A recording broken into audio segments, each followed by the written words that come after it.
Good morning students. आज हम discuss करेंगे क्लासिफिकेशन ऑफ इंटेलिजेंस टेस्ट के बारे में। बुद्धि परीक्षण का वर्गीकरण क्या है और किस किस टाइप से इसका बुद्धि वर्गीकरण को किया गया है। स्टूडेंट, जैसा कि आप जानते हैं कि बुद्धि का पहला परीक्षण अल्फ्रेड विने ने बनाया है। इन्हीं को बुद्धि परीक्षण का जन्मदाता भी माना जाता है और इनके साथ बहुत सारे लोगों ने काम किया। इनसे पूर्व 1879 में जर्मन के साइकोलॉजिस्ट वुंट ने एक प्रयोगशाला बनाई थी, उसमें परीक्षण का काम चालू हुआ। परंतु 1905 में अल्फ्रेड विने ने बुद्धि का परीक्षण का निर्माण किया। उसी के बाद बहुत सारे बुद्धि परीक्षण हुए, कहीं कहीं अलग अलग टाइप से उनके वर्गीकरण हुआ। आज हम उन्हीं वर्गीकरण के बारे में विस्तार पूर्वक अध्ययन करेंगे। अल्फ्रेड विने ने 1905 में सर्वप्रथम बुद्धि परीक्षण का निर्माण किया। इसके उपरांत बुद्धि को मापने के लिए अनेक परीक्षण तैयार किए गए। इस परीक्षणों को तैयार करने का कार्य आज भी पूरे विश्व में चल रहा है।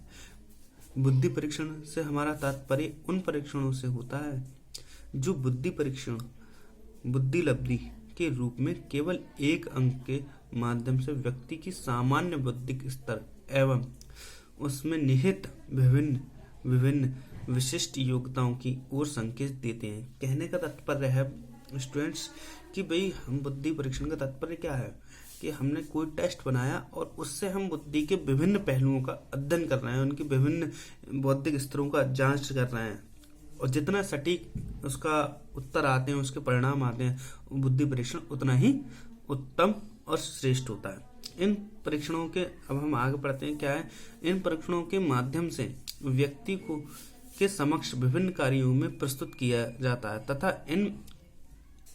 तथा ये अपेक्षा की जाती है कि इसके द्वारा अनेक बौद्धिक कार्यों के बारे में जानकारी प्राप्त की जा सकती है। वर्तमान समय में बुद्धि परीक्षणों का निम्नलिखित वर्गों में विभाजित किया जा सकता है। कौन कौन से वर्ग हैं, किस किस टाइप से कर सकते हैं स्टूडेंट्स, ये हमें जानना है। स्टूडेंट्स, हम बुद्धि परीक्षण को क्लासिफिकेशन को 3 चरणों में बांट सकते हैं। First classification, second classification, third classification. First classification में हमने व्यक्तिगत परीक्षण और सामूहिक परीक्षण को रखा है। व्यक्तिगत परीक्षण में हमने क्या रखा है? इंडिविजुअल टेस्ट और सामूहिक परीक्षण में रखा है ग्रुप टेस्ट।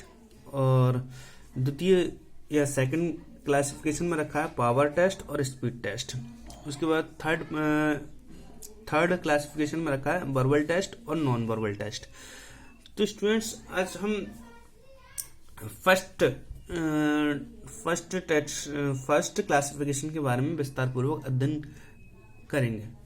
स्टूडेंट्स, जैसा कि आप जानते हैं कि प्रथम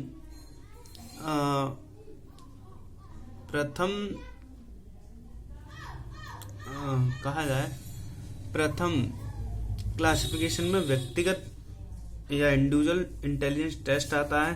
तो इस टेस्ट में क्या होता है? इस टेस्ट में स्टूडेंट्स हम केवल एक ही व्यक्ति पर उस पर मौखिक रूप से या किसी अन्य माध्यम से उस पर टेस्ट अप्लाई करते हैं और उस टेस्ट के आधार पर उस व्यक्ति के बारे में हम एक रूपरेखा तैयार करते हैं कि ये व्यक्ति किस बौद्धिक स्तर का है, इसकी आईक्यू लेवल कितनी है।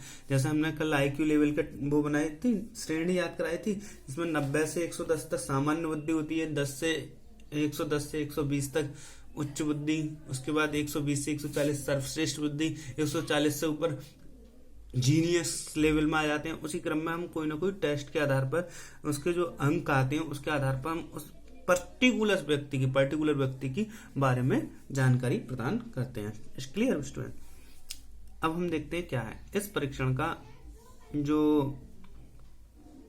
परीक्षण का प्रशासन एक समय में एक ही व्यक्ति पर किया जाता है, जिसके फलस्वरूप इसमें प्रशासन में एक कुशल, दक्ष, प्रशिक्षित परीक्षणकर्ताओं की आवश्यकता होती है। कहने का मतलब ये है कि भाई हम जब इस टेस्ट को अप्लाई करते हैं इंडिविजुअल टेस्ट को, तो उसमें जो टेस्ट लेने वाला है वो एक कुशल हो, मतलब कहा जाए परफेक्ट व्यक्ति हो जो उस टेस्ट को लेने में मतलब निपुण हो।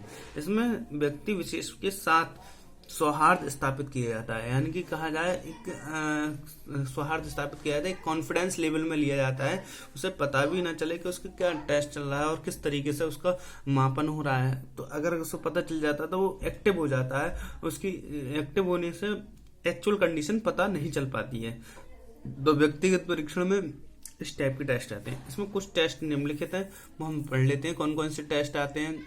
यही टेस्ट आपके जो ऑब्जेक्टिव क्वेश्चन होते हैं, ऑब्जेक्टिव पेपर होते हैं, उसमें पूछे जाते हैं कि विनय का कौन सा व्यक्तिगत टेस्ट है। तो विनय का जो व्यक्तिगत टेस्ट है उसे स्टैनफोर्ड परीक्षण कहते हैं। उसी तरीके से वेसलर का कौन सा है, तो वैल्यूएबल परीक्षण है। उसी तरीके से भाटिया का कौन सा है, बुद्धि परीक्षण है, भाटिया बुद्धि परीक्षण। और पोर्टियस का भूल भुलैया परीक्षण टेस्ट है।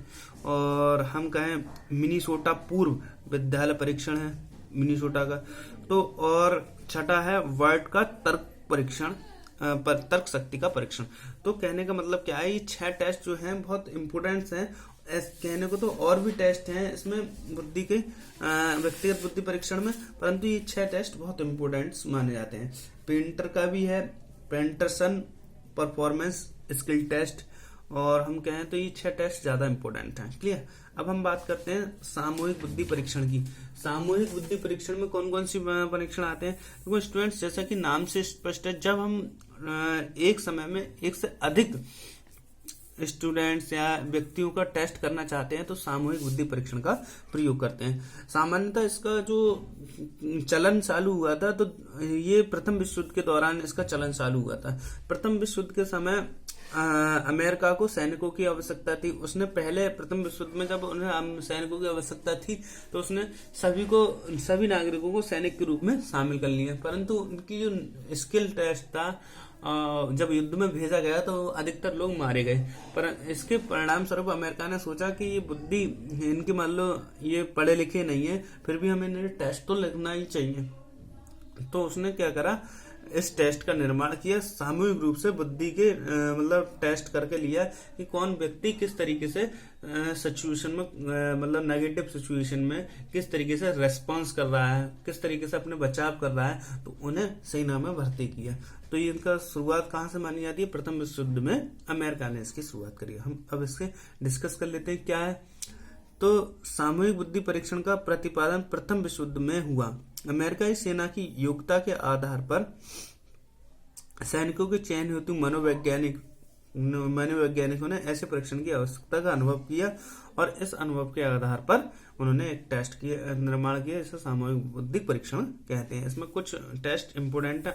आर्मी अल्फा परीक्षण, आर्मी बीटा परीक्षण, आर्मी जनरल क्लासिफिकेशन परीक्षण, सोहनलाल जी का सामूहिक बुद्धि परीक्षण, ये इंडिया के हैं, और प्रयाग मेहता का सामान्य बुद्धि परीक्षण, ये इलाहाबाद के जो 2 मुख्य टेस्ट हैं उनके बारे में बताया है। स्टूडेंट्स, अब हम इनके दोनों के बारे में डिफरेंस पढ़ लेते हैं, क्या क्या डिफरेंस है। जिसमें से हम इंडिविजुअल इंटेलिजेंस टेस्ट और ग्रुप इंटेलिजेंस टेस्ट।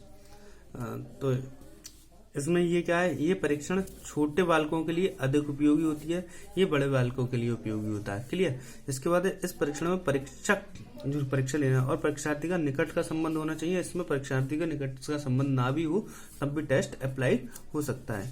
इसके बाद इस परीक्षणों का निर्माण एक मानवीयकरण करना कठिन है।